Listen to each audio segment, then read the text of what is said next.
The weather's kind of crazy today. It's cloudy, sunny, and it's actually freezing. It feels like anyways, with the low temperatures. I believe the lowest it goes to is 1 degree today. Apparently there's supposed to be some kind of eclipse today too. Let's see if I can actually capture it anyways. And with that in mind, what did I read today? How about this one? Apparently in the UK, the CAA has released all these changes when it comes to drones and the fees that you'd have to pay. Oh, it's one of those things, huh? It starts off as a quote couple of bucks and then all of a sudden it just goes up and up. So there was this official release by the Civil Aviation Authority called the CAA Scheme of Charges. And it says, the Civil Aviation Authority, pursuant to Section 11 of the Civil Aviation Act 1982, and after consulting the persons who, in its opinion, are likely to be affected by the scheme or such of those persons as it thinks fit, and after consulting with the Secretary of State, hereby makes a scheme for determining the charges to be paid to the CAA in connection with the performance by the CAA of the functions conferred on it by or under the assimilated regulations of the UK. Man, that sounds kind of, I don't know, the wording of it, like scheme and so forth. For example, for the PDRA 01 operational authorizations, apparently the price increased by about £266.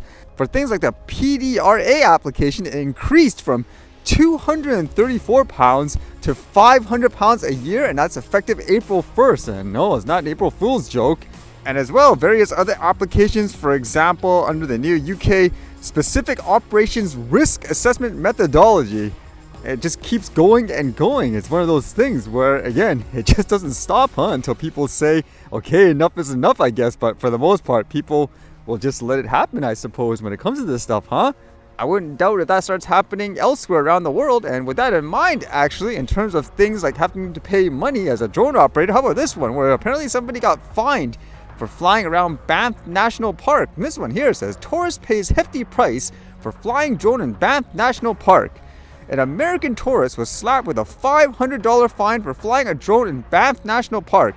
Humberto Sanchez, a 43-year-old man from Bakersfield, California, entered a guilty plea in the Alberta Court of Justice in Canmore on Wednesday through his lawyer, who appeared remotely. Federal prosecutor Chris Williams says Sanchez was spotted by a park warden on December 3, 2024 in the back of his black Jeep wagon along the Minnewanka Loop, flying a drone near a roadside pullout. He said it is prohibited to fly a drone in Banff National Park in order to reduce disturbance on wildlife, noting it also goes against aircraft regulations there and aims to protect visitor privacy. And it sounded like he was really cooperative anyways, according to this, and he just got fined.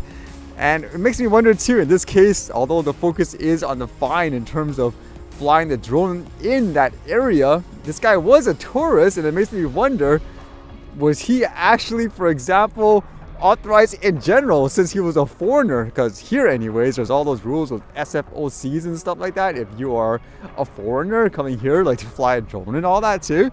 Because in a lot of cases, funny enough, when it comes to, let's just say, drone fines and all that, it seems like everyone's getting kind of punished just based on things like local laws versus the federal ones actually related to flying the drone, which makes you wonder if they actually ever enforce it other than just collecting money from people, like in the previous, I guess, story with all the fees and so forth.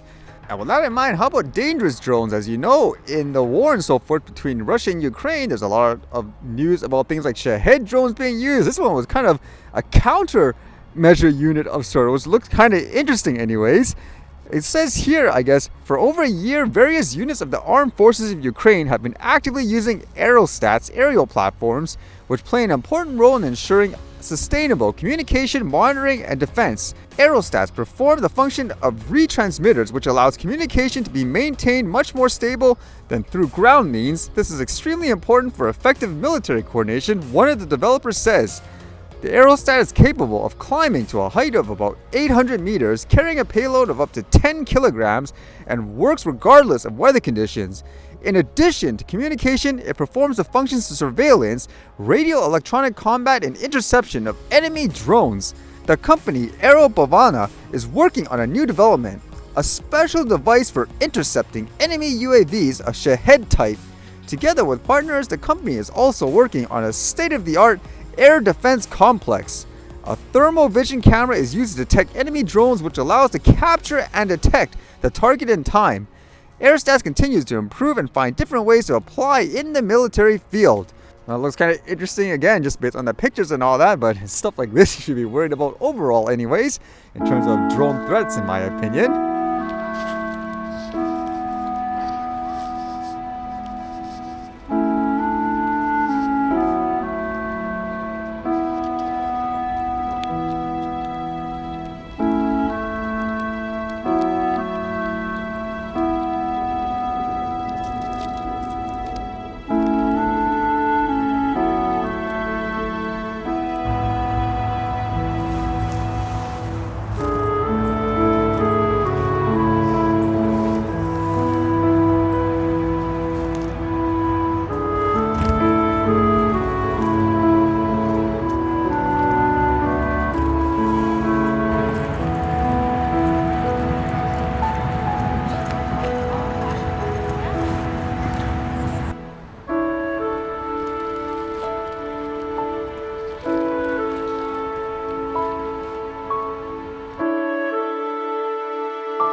Alright, see you guys later.